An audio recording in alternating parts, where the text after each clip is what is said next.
My question કે તમે આટલી બધી બ્રાન્ડ માટે પ્રાઇવેટ લેબલિંગ કરો છો, કોન્ટ્રાક્ટ મેન્યુફેક્ચરિંગ કરો છો, તો તમે શા માટે તમારી બ્રાન્ડ બનાવી? ભારતને વિકસિત ભારત દેશ બનાવવાની જર્નીની અંદર તમે જે પ્રમાણે અમને સાથ આપી રહ્યા છો એ બદલ તમારો ખૂબ ખૂબ આભાર. અને thank you for choosing this particular topic two watch, because આ પર્ટિક્યુલર ટોપિકથી તમે બિઝનેસ ક્ષેત્રે, લાઈફ ક્ષેત્રે, પર્સનલ લાઈફ ક્ષેત્રે ક્યાંક ને ક્યાંક ડેવલપ થશો. અને તમે જો આ પર્ટિક્યુલર ક્લિપનો ફૂલ પોડકાસ્ટ જોવા માંગો છો તો તમે અમારી મેઇન યુટ્યુબ ચેનલ આકાશ ઉકાણી ચેનલ પર જઈ શકો છો. ત્યાં સબસ્ક્રાઇબ કરી શકો છો કે જ્યાં એવરી સેટરડે અમે નવા પોડકાસ્ટ અપલોડ કરીએ છીએ. અને આ આકાશ ઉકાણી ક્લિપ ચેનલ પર અમે અમારા ફૂલ પોડકાસ્ટમાંથી મોસ્ટ વેલ્યુએબલ ટોપિકને નાનકડી ક્લિપ સ્વરૂપે તમારા સામે રાખીએ છીએ અને એવરી ડે અપલોડ કરીએ છીએ. Then hit subscribe button to this channel as well. તમે અમારી સાથે ડેઇલી અપડેટ્સ માટે અમને ઇન્સ્ટાગ્રામ ચેનલ પર પણ ફોલો કરી શકો છો જો તમે બધી જ આ પ્રોસેસ કરી દીધી છે. અને એન્જોય ધ શો. કોઈ ક્લાયન્ટને આપણે બતાવવા હોય સેમ્પલ, બરાબર, કાં તો પછી એને ગાઈડ કરવા હોય, બરાબર છે. ગ્રો ઇકો લિમિટેડ તો પોતે આનું બનાવે, બરાબર, પણ એ પ્યુરિટીઓ પ્રાઇવેટ લિમિટેડ કરવાનું એક જ રીઝન હતું કે ડાયરેક્ટ ક્લાયન્ટને આપણે સારી ક્વોલિટી, સારા બેનિફિટ આપી શકીએ, સારા પ્રાઇઝિંગથી આપી શકીએ, બરાબર છે. અને આપણા જે ગ્રો ઇકોના ક્લાયન્ટ છે એને કહી શકીએ કે સાહેબ આ ટ્રેનિંગમાં ચાલે છે, તમે આ સેમ્પલ જુઓ, આ કરો, બરાબર. એ રીતના આપણે સેટ કરી શકાય. સર પ્યોરિટોમના અત્યારે કઈ કઈ પ્રોડક્ટ છે?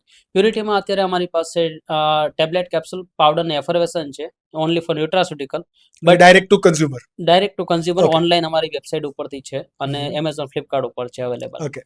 એટલે એવું વિચાર્યું કે પ્યુરિટી આપણે ન્યુટ્રાસ્યુટિકલ અત્યારે કરીએ, બટ ટૂંક સમયમાં વિધિન 3 to 4 મંથમાં અમે કોસ્મેટિક અને ક્લિનિંગ સેગમેન્ટમાં બી આવીશું અને ઇન ફ્યુચર 2026માં ઇન ફાર્મા બી આવીશું, જેથી કરીને ટેબ્લેટમાં જે મતલબ પ્યોરિટીની અંદર જ બધી જ વસ્તુઓ હશે. બધી જ વસ્તુઓ as a one types of franchise model કે જે સ્ટોર મેનેજ કે ને એ સ્ટોર અમે વિચારી રહ્યા છીએ ફાઇનલ, કે એક જ સ્ટોરમાં તમને જે ક્લિનિંગ પ્રોડક્ટ, કોસ્મેટિક, ફાર્મા અને ન્યુટ્રા બધું જ એક જગ્યાએ મળી જાય. બટ બધું પ્યોરિટીની બ્રાન્ડમાં છે. Only purity. Okay.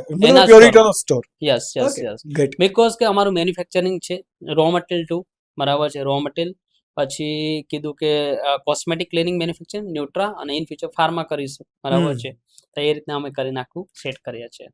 Okay, get it. તમે કીધું કે આપણે ક્લાયન્ટને સેમ્પલ બતાવી શકીએ કે ભાઈ જો અમે આવું બનાવીએ છીએ, અને બીજા એક પ્રકારના ક્લાયન્ટ હોય કે એવું કહેતા હોય કે ભાઈ જો તમે આ ગેમમાં આવશો તો અમારા જ કોમ્પિટિટર બનશો, બરાબર. તો આવી કોઈ કન્ડિશનને તમે કઈ રીતે મેનેજ કરો?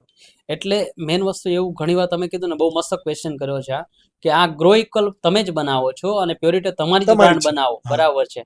તો અમારે એમાં ક્રાઇસિસ ઘણા ઊભા થાય, બરાબર. તો હું ક્લાયન્ટને એક જ વસ્તુ સમજાવું છું કે આખી દુનિયા પડી છે, બરાબર છે, અને મારે ક્વોલિટી વાળું વેચવું છે, મારે સસ્તું નથી વેચવું, અને બધા નસીબ લઈને આવ્યા છે, બરાબર છે. માર્કેટમાં ઘણી કંપનીઓ કોમ્પિટિટરમાં ચાલે છે, પણ હું કોમ્પિટિટરમાં નથી ઉતરવા માંગતો. હું એઝ અ બ્રાન્ડ તરીકે જોવા માંગુ છું અને સારી ક્વોલિટી અને પ્રીમિયમ ક્વોલિટી આપવા માંગુ છું, એ રીતે. એટલે તમે મને નહીં નડો અને હું બી તમને નહીં નડું, બરાબર છે. માર્કેટ એની રીતે ચાલે છે. કારણ કે બહુ બધા કહેવાય ને કે કોસ્મેટિકની અંદર, ન્યુટ્રામાં કે ફાર્માસ્યુટિકલની અંદર જે કોન્ટ્રાક્ટ મેન્યુફેક્ચરિંગ કરે છે, મેન્યુફેક્ચરિંગમાં મશીનરીઝની અંદર રો મટીરિયલ અને પ્રોસેસમાં જ એ લોકો એટલા રૂપિયા રાખી દીધા હોય કે એ બ્રાન્ડ બનાવવા માટે. કારણ કે બ્રાન્ડ જ્યારે તમે બનાવો છો, પોતાની પ્રોડક્ટને લોન્ચ કરો છો માર્કેટમાં, એમાં પણ ખાસ D2C, તો બહુ બધા રૂપિયા જોઈએ, બહુ બધું બર્નિંગ કરવું પડે, રાઈટ. તો ત્યાં લોકો પાછા પડી જાય છે અને એવું કહે છે કે ભાઈ આપણે સેફ સાઈડ રમો, મેન્યુફેક્ચરિંગ જ કરો, જે આપણી માસ્ટરી છે. અને ઘણા લોકો આ ફિલ્ડમાં પોતાની બ્રાન્ડ નથી બનાવી શકતા, અને એ તમે કરી છે. તમારા પાસે પ્યોરિટીનો બેનિફિટ કયો? મતલબ કે ભાઈ તમે જ ગ્રો ઇક્વલમાં કામ કરો છો, તમારી જ પ્યોરિટી, બેનિફિટ કયો? બેનિફિટ એ પ્યોરિટીઓમાં, બરાબર છે, એક તો ક્વોલિટી વાળી પ્રોડક્ટ આપી શકાય, તમારી નજરની સામે બને. હા, નજરની સામે બને છે, બરાબર. બીજું એક કે જે આપવું છે એ જ આપી શકાય છે, બરાબર છે. કે આપણને ટ્રસ્ટ, ઘણા એવું કે સાહેબ તમે ગમીઝ આપો, ઘણા એવું કે સોફ્ટ જીલેટિન આપો, સિરપ આપો, પણ હું બધાને મારા થર્ડ પાર્ટીમાં બી ના પાડી દઉં છું કે હું બનાવતો નથી એટલે તમને નહીં આપી શકું, બિકોઝ કે મારી સામે નથી બનતી ને એટલે હું તમને નહીં બનાવીશ. ઘણા એવું કે તમે રેફરન્સ આપો, ત્યારે બી હું ના પડતો, રેફરન્સ નહીં આપું, બિકોઝ કે તમે મારા ક્લાયન્ટ છો અને નહીં પાર્ટીએ કંઈ બી પ્લસ ઓર માઇનસ આપ્યું, બરાબર છે, તો એનો હું જવાબદાર નથી, બિકોઝ કે હું મારી લાઈફમાં એટલો બિઝી હોઉં છું, બરાબર છે. એટલે આ રીતના એવું જ વિચાર્યું કે જે આપણે બનાવીએ ને એ જ માર્કેટમાં મૂકીએ, બરાબર. એનો બ્રાન્ડ બનાવવાનો એક વસ્તુ એવું જ છે કે બધા નથી બનાવી શકતા, રાઈટ. એ હવે એવું છે કે બધાના થિંકિંગ અલગ અલગ છે, બધાને બીક લાગે છે ખર્ચા કરવા, બરાબર છે. બટ એકચ્યુઅલ વસ્તુ એવું છે, તમે ખર્ચો કરશો ને તો તમારી પાસે એ જ વળતર મળશે, બટ એટલીસ્ટ 2 to 3 યર તમારે વેઇટ કરવો પડશે. મેં કીધું પાર્ટનર નથી બનાવ્યો, બરાબર છે, એના રીઝનથી નથી બનાવ્યો કે હમ. મારે જ્યાં ખર્ચો કરવો છે ને હું કરી બે શકું. ઝીઝક કરી શકું છું, બરાબર છે. પ્યુરિટીનો સેલ્સમાં અમે ઘણા બ્રાન્ડ એમ્બેસેડર બી લીધા છે, હમ. અને ઇન ફ્યુચર અમે ઘણા ગુજરાતી સેલિબ્રિટીને બી લેવાના છે, પછી બોલિવૂડના બી અમે લેવાના છે, સ્પોર્ટ પર્સનને. તો એ જ રીતે કે ભાઈ ખર્ચો કરવો છે, બરાબર છે અત્યારે, હમ. તો કયા વર્ષે કયાને લેવો એ બી અત્યારથી ફાઇનલ છે. હા. કે આ સ્ટેજથી જો પેલા ગુજરાતના લઈશું, પછી બોમ્બેના લઈશું, પછી સ્પોર્ટ લઈશું, બરાબર છે. તો એ પ્રમાણે સ્ટેપ બાય સ્ટેપ અત્યારથી પ્લાનિંગ છે ને તો આગળથી કરી શકાશે. Get it. અને બધું એવું નથી બ્રાન્ડમાં કે તમારું બધું સક્સેસ જ જાય.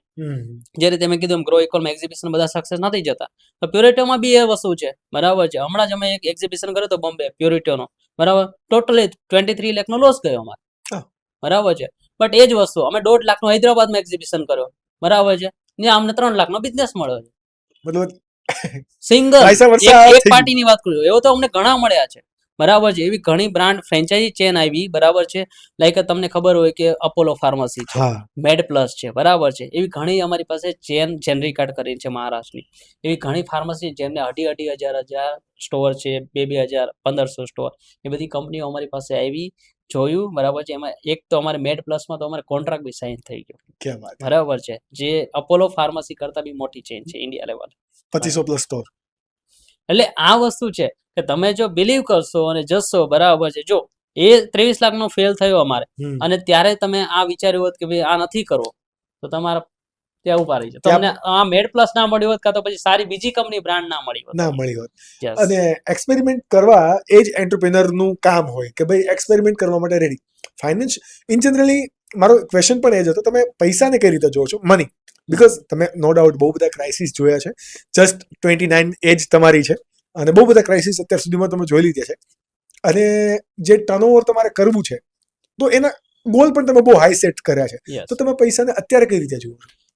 એમાં એવું છે કે અત્યારમાં જે જોઈ રહ્યા છે ને ક્રાઇસિસ પ્લસ ઓર માઇનસ આવતું હોય બિઝનેસમાં, કીધું એમ લોસ પ્રોફિટ, બટ જ્યારે સરવાળો કરવા જાય ને ત્યારે પ્રોફિટમાં જ નીકળો છો અત્યાર સુધીમાં. કોઈ દી એવું નથી લોસમાં ગયો છે. બીકોઝ કે જે વસ્તુ કર્યું હોય ને કે ભાઈ આટલાએ પહોંચી શકાશે, બરાબર છે, તો એટલાએ એક વર્ષમાં એટલાએ પહોંચી જવાયું છે, ઓકે. બરાબર છે. અને એને જે કન્ક્લુડ કરવાનું આવે ને તો એમાં એ જ વસ્તુ હોય કે કઈ વાંધો નહીં, 5 કરીશું, બરાબર, 5 જગ્યાએ નાખીશું, એમાંથી આપણને 2 જગ્યાએ મળશે, બરાબર છે. મારું કદી એવી એક્સપેક્ટેશન હોતી જ નથી કે 5 લાખ નાખ્યા છે તો એમાં 10 લાખ આવવા જોઈએ.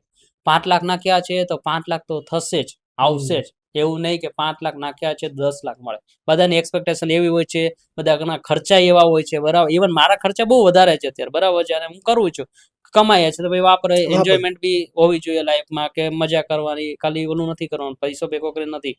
તો એ વસ્તુ એનું ફંડ એક રાખવું જોઈએ. પહેલેથી છે ને એવું મેં સેગમેન્ટ બનાવ્યું છે, 50% છે ને ઇન્વેસ્ટ કરવા, બરાબર છે, બિઝનેસમાં ને એમાં રોલિંગમાં, 25% સેવિંગ કરો, 25% એન્જોયમેન્ટ.